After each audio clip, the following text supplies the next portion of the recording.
हाँ, देखिए ये जो है इंडस वैली सिविलाइजेशन का स्ट्रक्चर है। ये एनसीईआरटी का है और ये भी इंडस का है। तो आप देख सकते हो इसके बारे में सारी चीजें हैं कि ये ब्रिक से बना हुआ है और ये बाथ टब है, मतलब स्नानागार है ना, स्विमिंग पूल। स्विमिंग पूल तो नहीं कह सकते हैं, बाथ टब है। और ऐसे ऐसे जो स्ट्रक्चर हैं वो राजस्थान में आज भी देखे जाते हैं, आज भी, ठीक है, आज भी देखे जाते हैं ऐसे स्ट्रक्चर। तो ये हैं, और ये राजस्थान में ही है। अगर पानी, जैसे पानी अगर यहाँ तक आ जाए, सपोज कीजिए कि पानी अगर यहाँ तक आ जाए, पानी यहाँ तक हो तो पानी यहाँ से भर लिया जाए, है ना। अगर पानी यहाँ तक पहुंच जाए तो पानी यहाँ से बैठ के भर लिया जाए, पानी यहाँ पहुंच जाए तो यहाँ बैठ के भर लिया जाए। तो बाकायदा देखो इसमें सीढ़ियां बनी हुई हैं, आप देखिए सीढ़ियां बनी हुई हैं।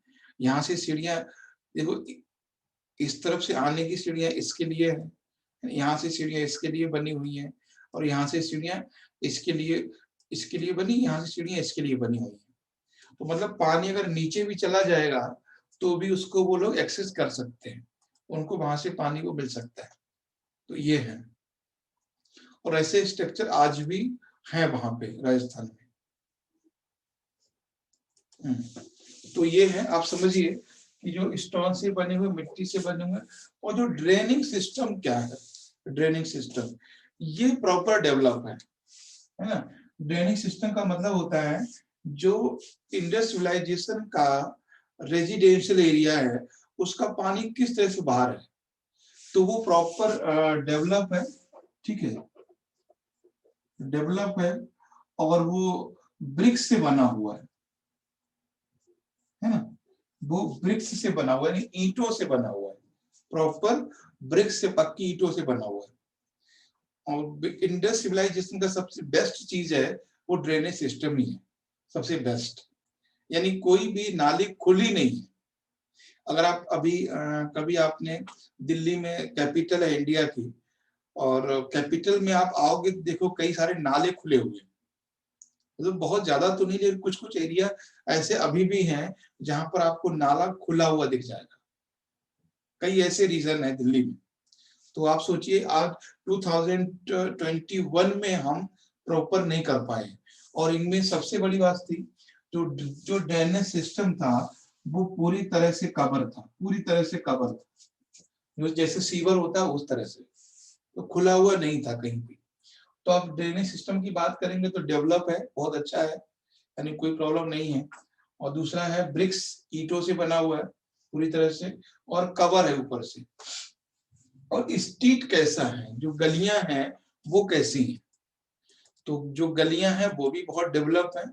और ये जो गलियां हैं वो एक दूसरे को 90 डिग्री पे काटती हैं, ठीक है। ये जो है वो 90 डिग्री पे है। जितनी भी स्टेट है वो 90 डिग्री जैसे इस तरह से है, वो ग्रिड सिस्टम में है। स्टेट है वो एज ए ग्रिड सिस्टम में, ग्रिड सिस्टम मतलब इस तरह से न, इस तरह से है प्रॉपर, इस तरह से गलियां हैं। ऐसा नहीं है कोई भी कहीं से भी निकल जाए। तो स्ट्रीट है वो प्रॉपर डेवलप है, वो ग्रिड सिस्टम से है, और 90 डिग्री पर एक दूसरे की स्ट्रीट जो है वो काटती है। ऐसा नहीं है कि घुमा फिरा कहीं जाते हो।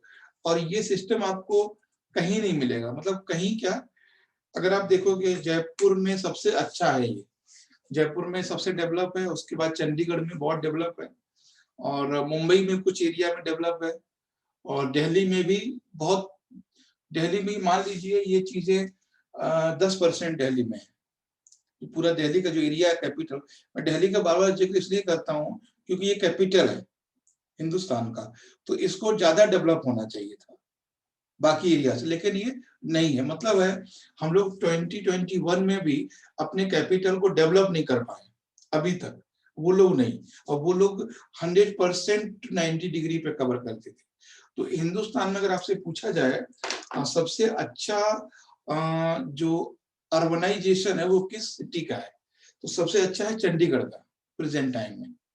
उसके बाद जयपुर का। कभी आप जयपुर जाना, अब जयपुर की मार्केट में अगर रात में जाने का मौका मिले, मतलब जब मार्केट बंद हो तब आप देखोगे पूरा आप गली में ही भूल जाओगे, मतलब वो सारी दुकानें, सारी स्ट्रीट एक जैसी है, कलर भी कुछ एक ही टाइप का है, ठीक है, और बिल्कुल कहीं भी आगे पीछे नहीं, बैलेंस में। ऐसा नहीं है किसी दुकान यहाँ पर है दूसरे के इतने आगे, बाकी जगह देखा होगा आपने, है ना, और उसने दरवाजा यहाँ लगाया तो अगले वाला यहाँ लगाएगा, फिर पड़ोसी यहाँ पे लगा देगा, तो मतलब आगे आगे ही रहना है इसको। तो ये चीज है। तो पहले ये हाउस कैसे बने हुए, स्टोन के हैं, मड के हैं, ब्रिक्स के, और कच्ची पक्की दोनों तरह से हैं। वो हर जगह होते हैं, वो तो कोई बड़ी बात नहीं है।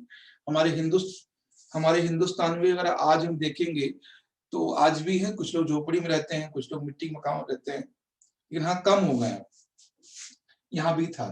तो ये था आपका, ठीक है, तो ये था ग्रिड सिस्टम और 90 डिग्री पे था ये। नेक्स्ट हम बात करेंगे इसमें लाइफ इन सिटी, यानी जो जीवन था वो कैसा था। नेक्स्ट पॉइंट है इसमें life in city.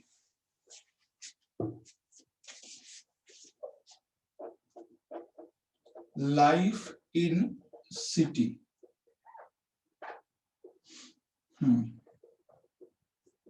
Life in cities, तो जीवन जो था वो कैसा था नगरों में।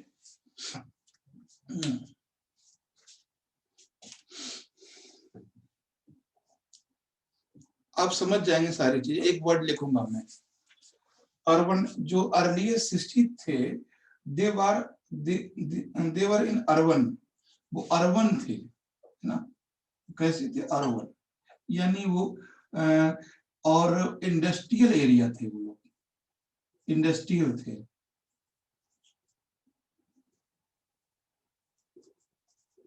यानी वो लोग व्यापार करते थे, वो लोग व्यापार करते थे, यानी जो उनकी लाइफ थी वो बहुत बिजी थी, ठीक है, वो उनकी लाइफ थी वो बहुत बिजी थी।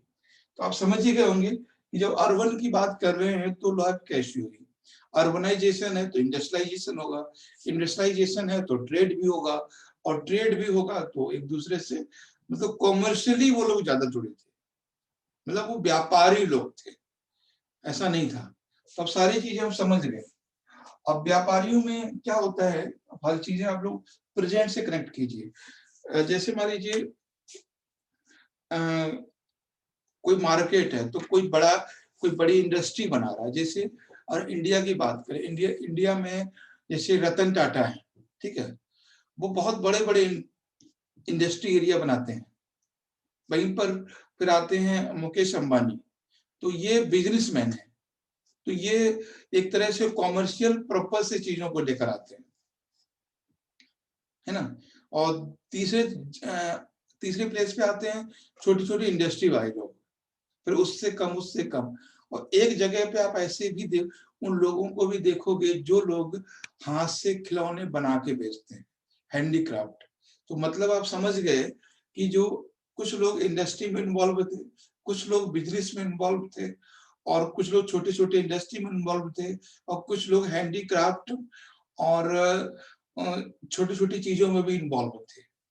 तो कुछ ना कुछ करते थे वो, ऐसा नहीं था। और कुछ फार्मर भी थे, है ना, कुछ फार्मर भी थे, कुछ व्यापारी भी थे, कुछ उद्योगपति भी थे, ये सारे इस तरह से थे। तो ये था इनका लाइफ इन सिटी। जब भी अर्बन की बात करेंगे तो लाइफ समझ में आता है कि क्या है। टेरिकोटा भी बनाते हैं। अच्छा, टेरिकोटा पता है क्या है ना, क्या है टेरिकोटा?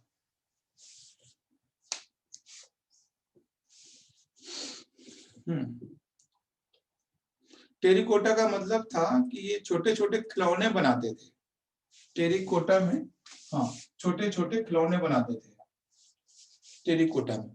जैसे मैं आपको दिखाता हूँ, चलो इमेज ही दिखा देता हूँ आपको कि क्या थी। तो मिट्टी खिलौने, एक मिनट, हाँ कट गया क्या, नहीं ठीक है। देखिए मैं दिखाता हूँ, एक झलक दिखाऊंगा आपको। ये वाले, ये जो थे ना इस तरह से टेरिकोटा है, आज भी लोग बनाते हैं इस तरह से। तो ये जो एक आपको देख रहे हो ये मोहर है, ये मोहर बनी हुई है। और मोहर का मतलब था ये, जैसे कोई चीज जाती थी तो उसपे ये लगा देते थे, पहचान, तो ये सील है और ये टेरिकोटा है। तो ये जो लैंग्वेज लिखी हुई है ये वाली, ये अभी तक कोई पढ़ नहीं पाया ये क्या लिखा हुआ है, इसीलिए हम उसको बोलते हैं प्रोटो हिस्ट्री। Proto history. अब देखो इसमें देखो है ये जो वन हॉर्न राइनासोर बना हुआ है, एक सींग वाला गैंडा बना हुआ है। तो इंडस सिविलाइजेशन में सबसे ज्यादा इसी एनिमल का प्रचार था, मतलब सबसे ज्यादा इंपॉर्टेंट इसी एनिमल का था। वन हॉर्न राइनासोर है ये, एक सींग वाला गैंडा। तो ये है, इसका मतलब है कि ये लोग बहुत ज्यादा जानवरों का इंपॉर्टेंस देते थे। जैसे हमारे यहाँ है, तो हमारे यहाँ किसी भी करेंसी पर या किसी भी मोहर पर किसी जानवर का चित्र नहीं है ना। पहले कुछ दिन हाथी का रहा था, शायद हाथी का पहले आता था, अब नहीं है। अब हम लोग अब अशोक लाट या गांधी जी का ये सब फोटो लेकर आ रहे हैं, तो किसी एनिमल का नहीं है, ये है। और नेक्स्ट पॉइंट है इसमें, ये हो गया आपका लाइफ इन अर्बन। उसके बाद था क्राफ्ट इन द सिटी। तो जो क्राफ्ट बनती थी वो बात करते हैं, craft in city. Craft in city, ठीक है।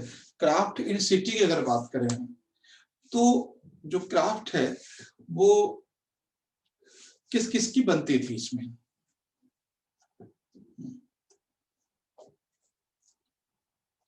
सबसे ज्यादा जो क्राफ्ट मिला है वो मिला है ब्रॉन्ज का, ठीक है। तो क्राफ्ट जो बनाया जाता था वो ब्रॉन्ज का सबसे ज्यादा, है ना, ब्रॉन्ज। उसके बाद कॉपर का, कॉपर का। उसके बाद गोल्ड का भी मिला है, गोल्ड का, और स्टोन का भी, है ना, और वुड का भी, लकड़ी का भी। तो इस तरह से तो ये क्राफ्ट मिला है ना। क्राफ्ट का मतलब जो चीजें हम लोग ज्वेलरी के फॉर्म में यूज करते थे उसको क्राफ्ट कहते हैं, ठीक है। तो ये है। तो सबसे ज्यादा देखो, इसीलिए ना इंडस सिविलाइजेशन को ब्रॉन्ज सिविलाइजेशन भी कहते हैं, कांस्य युगीन सभ्यता, है ना। इंडस सिविलाइजेशन को ब्रॉन्ज एज भी कहते हैं, ब्रॉन्ज एज।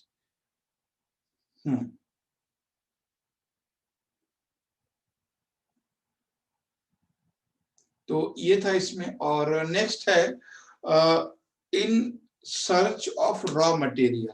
जो रॉ मटेरियल वो लोग ज्यादातर यूज करते थे वो कॉपर या ब्रॉन्ज का ही होता था, बाकी तो इसमें ऐसा कुछ नहीं है। और एक closure look Harappan town in Gujarat. तो गुजरात में सबसे ज्यादा हड़प्पन साइट मिली है, आपको पता है। कभी आपसे क्वेश्चन बन सकता है कि जो हड़प्पन, है ना, जो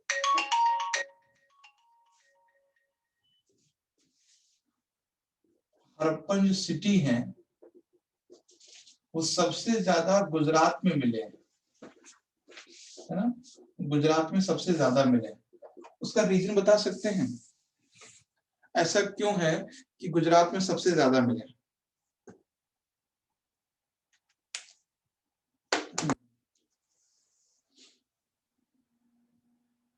ऐसा क्या रीजन है जो सबसे ज्यादा गुजरात में थे।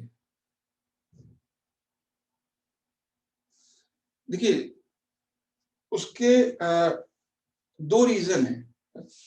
एक सबसे बड़ा रीजन ये है कि जो हड़प्पन सिविलाइजेशन है that is a industrial civilisation, ये कॉमर्शियल सिविलाइजेशन है।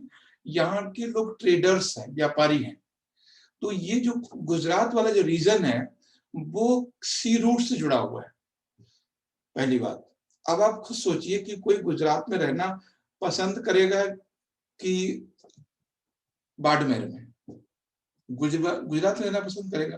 पहला रीजन था coastal area, connectivity with coastal area, है ना।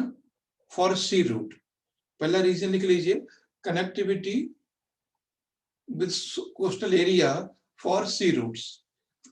इनमें क्योंकि विदेशों से भी व्यापार होता था, विदेशों से भी व्यापार होता था।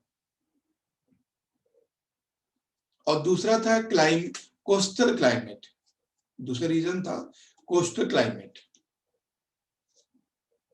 एंड तीसरा लिख लीजिए सॉइल, है ना, सॉइल रीजन।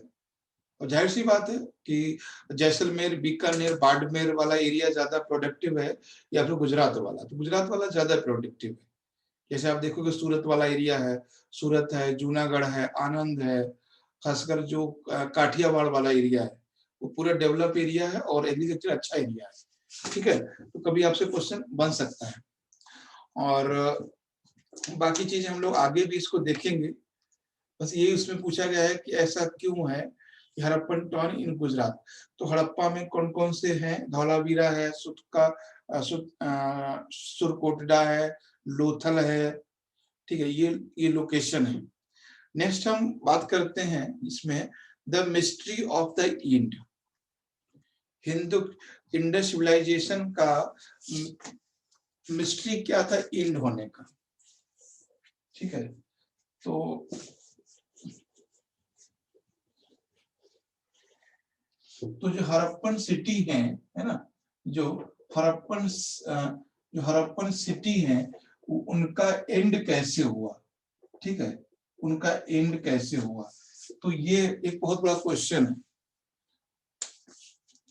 हड़प्पन जो सिटी है लगभग 3900 ईयर्स पहले हुआ, 3900 ईयर एगो। ठीक है, 3900 वर्ष पहले हुआ है। अब इंडस सिविलाइजेशन का कैसे हुआ, ये किसी को अभी तक क्लियर किसी ने फाइनल नहीं बताया। लेकिन मैं उसका कट गया था क्या?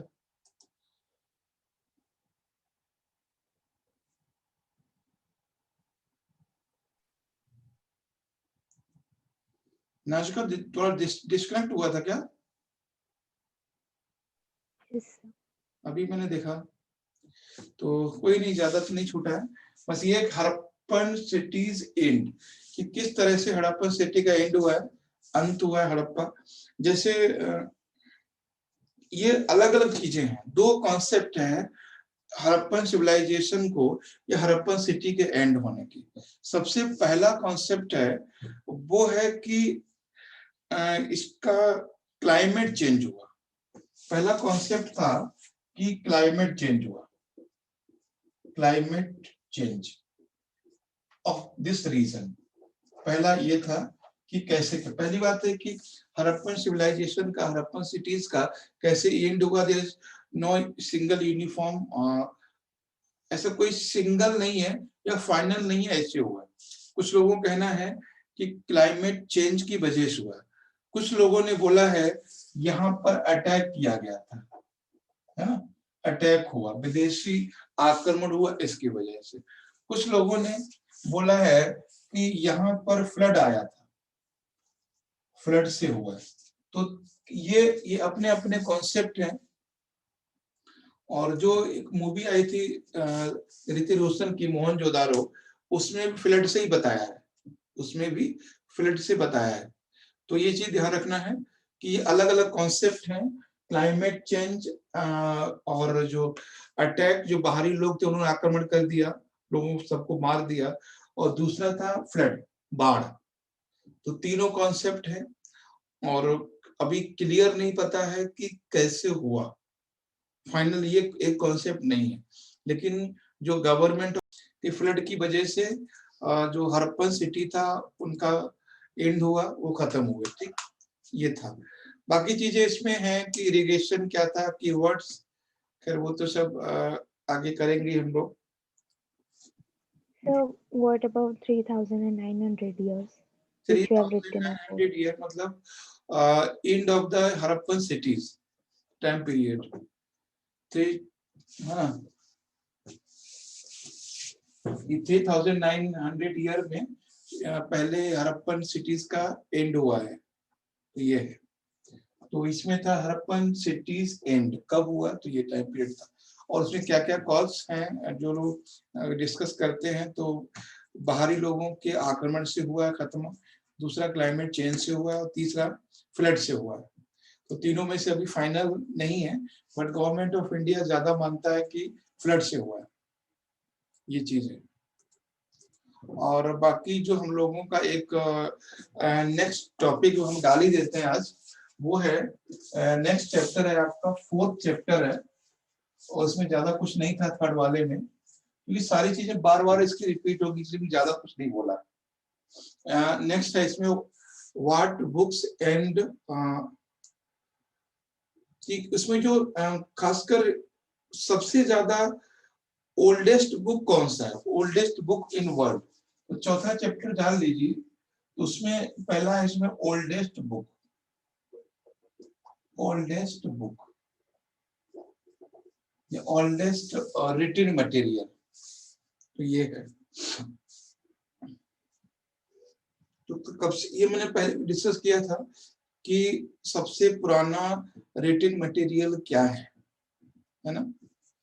तो सबसे पहला जो ओल्डेस्ट बुक है, ओल्डेस्ट मटेरियल है, दैट इज वेदास, ठीक है। जो वेदास हैं वो सबसे पुराने है ना, जो वेद है वो सबसे पुराने, और वेदों में भी 4 वेद हैं, ठीक है, 4 वेद हैं, क्रम से मैं आपको बताऊंगा, पहला दूसरा इस तरह से। तो सबसे पहला जो ओल्डेस्ट है वो है द ऋग्वेदास, द ऋग्वेदास, ऋग्वेद सबसे पहला है, और उसके बाद है सामवेद, ठीक है, सामवेदास, सामवेद दूसरा है, उसके बाद है यजुर्वेदास, है ना, दूसरा इसमें है यजुर्वेदास, यजुर्वेदास, और हाँ तीसरा इसमें अथर्ववेदास, the अथर्ववेदास,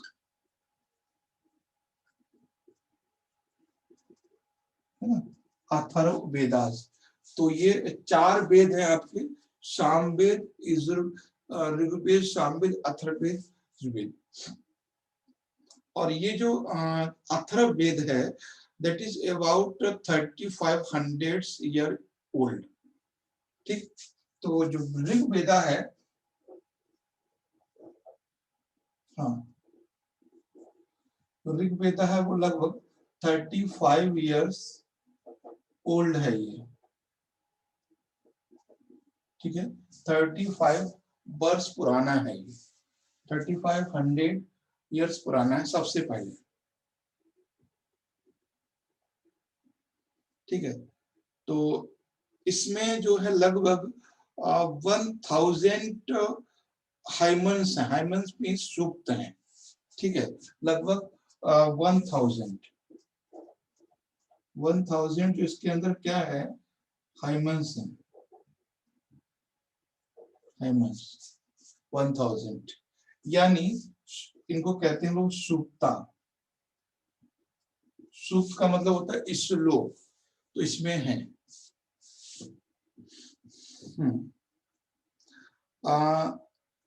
three gods are specially important, इसमें तीन प्रकार के, 3 देवताओं का, 3 गॉड का जिक्र हुआ है। और पहला है इसमें अग्नि, इंद्र एंड सोम। तो इस श्लोक में 3 गॉड्स का जिक्र हुआ है ना। पहला है इसमें अग्नि, अग्नि मतलब फायर, आग के देवता है ये। दूसरा इसमें इंद्रा, इंद्रा मतलब ये किसके देवता हैं, रेन के, वर्षा के, रेन बरसात के। उसके बाद है सोम, सोमदेव, सोम, हाँ सोमा है, ये किसके हैं, ये है स्पेशल ड्रिंक, स्पेशल ड्रिंक। तो ऋग्वेद में तीन तरह के तीन गॉड का जिक्र है। पहला है अग्नि, and second Indira, and third Soma. तो सोमा क्या है? सोमा इज लाइक प्लांट, एक पौधे की तरह था। तो एज ए एक ड्रिंक की तरह इसको यूज किया जाता था उस समय। और ऐसा माना जाता है कि ये जो वेदास हैं वो किसी ने लिखे नहीं है। वेदास हैं वो लिखे, मतलब किसी ने लिखे नहीं है, इसको लोग सुनते सुनते चले आ रहे थे। और ये जो इनकी लैंग्वेज है, जो इनकी भाषा है, वो है वैदिक संस्कृति। वैदिक संस्कृति, ठीक है, वैदिक संस्कृति में लिखे गए।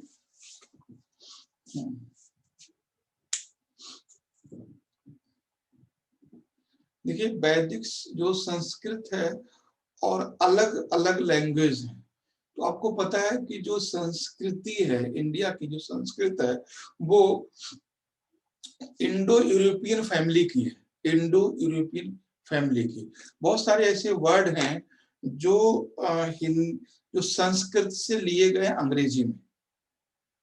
ठीक है, ऐसा कभी क्वेश्चन नहीं बनेगा।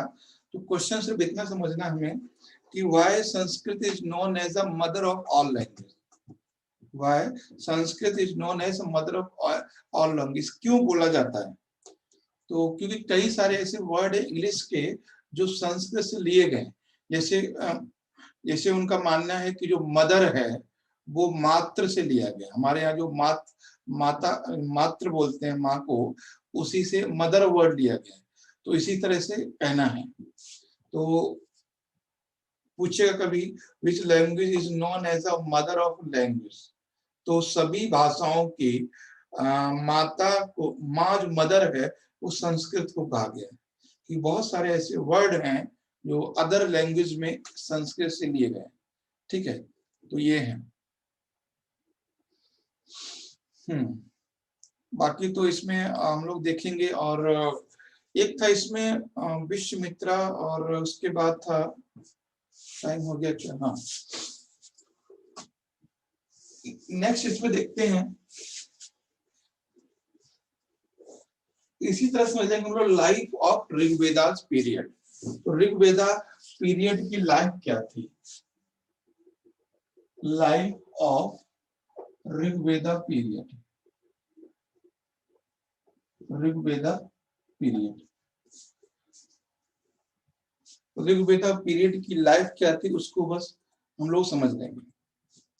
बहुत सिंपल वर्ड्स में समझना है इसमें कि कैसे लोग जीते थे। तो पहली बात है कि जो एक बात मैं आपको बताऊं कि ये समझ लीजिए पहले, इससे पहले जब भी हम बात करते हैं वैदिक कल्चर, ठीक है, वैदिक कल्चर की बात करते हैं, तो वैदिक कल्चर का मतलब है ये तीन, इसको दो पार्ट में डिवाइड किया गया है। पहला तो है ऋग्वैदिक एरा, और दूसरा है लेटर वैदिक एरा। लेटर वैदिक एरा, ठीक है, लेटर वैदिक एरा। तो ये चीज ध्यान रखना है। अब इसमें आपको समझना है कि हम बात कर रहे हैं ऋग्वैदिक एरा की। तो अगर पूछेगा कि what is the complete time period of Rigveda, अगर कंप्लीट की बात करते हैं तो ये है आपका 1500 BC टू 500 BC। ठीक है, जो वैदिक कल्चर है उसका आपका टाइम पीरियड है 1500 टू 500 BC, ये है। अगर हम बात करेंगे ऋग्वैदिक पीरियड की, तो ये है 1500 BC टू 1000 BC। और ये जो पीरियड है ये वाला है, ये है 1000 BC टू 500 BC, या किसी की बुक्स में 600 में लिखा हुआ है। तो time period of Rigveda 1500 BC to 500 BC। ठीक है, ये इसका टाइम पीरियड है। हम इसी की अभी बात कर रहे हैं, इसी की बात करें। अब आप देखोगे इसकी लाइफ की बात हो रही है। तो ये जो लोग हैं, जो ऋग्वैदिक के लोग हैं, वो जो लाइफ अपनी जीते हैं, वो जीते हैं रूरल लाइफ, ठीक है, अपनी रूरल लाइफ जीते हैं, है ना, the practice as a rural life. And वो एनिमल हस्बेंड्री ज्यादा करते हैं, है ना, एनिमल हस्बेंड्री यहाँ पर ज्यादा होती है इस पीरियड में। एग्रीकल्चर है मगर कम है, सेकेंडरी है, सेकेंडरी है। और जो सोसाइटी है वो इक्वल सोसाइटी है ना, नो डिवीजन इन सोसाइटी, इनमें कोई भी डिवीजन नहीं है सोसाइटी में, सोसाइटी में बहुत ज्यादा डिवीजन नहीं है ना, तो बहुत ज्यादा डिवीजन नहीं है सोसाइटी में। तो अगर लाइफ की बात करें तो वैदिक एरा के जो लोग हैं वो रूरल लाइफ जीते हैं, यानी ग्रामीण लाइफ जीते हैं। एंड एनिमल हस्बेंड्री को ज्यादा फॉलो करते हैं, पालते हैं वो। उसके बाद है वो नो डिवीजन, है ना, नो सोसाइटी डिवीजन, कि कोई सोशल डिवीजन नहीं है यहाँ पे, ठीक है, कोई भी ऐसा सोशल डिवीजन नहीं है।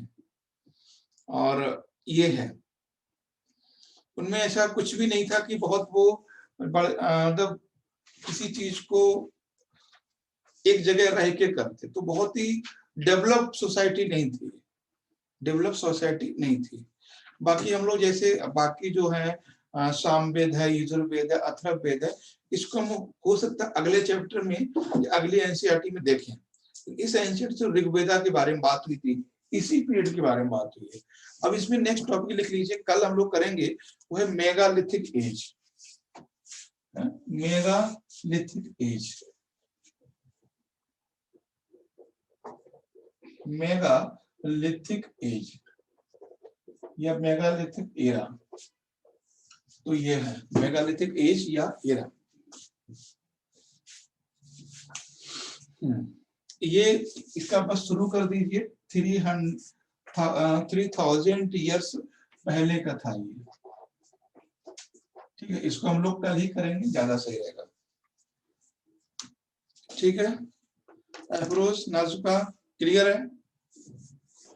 हाँ सर। ठीक है, यस सर।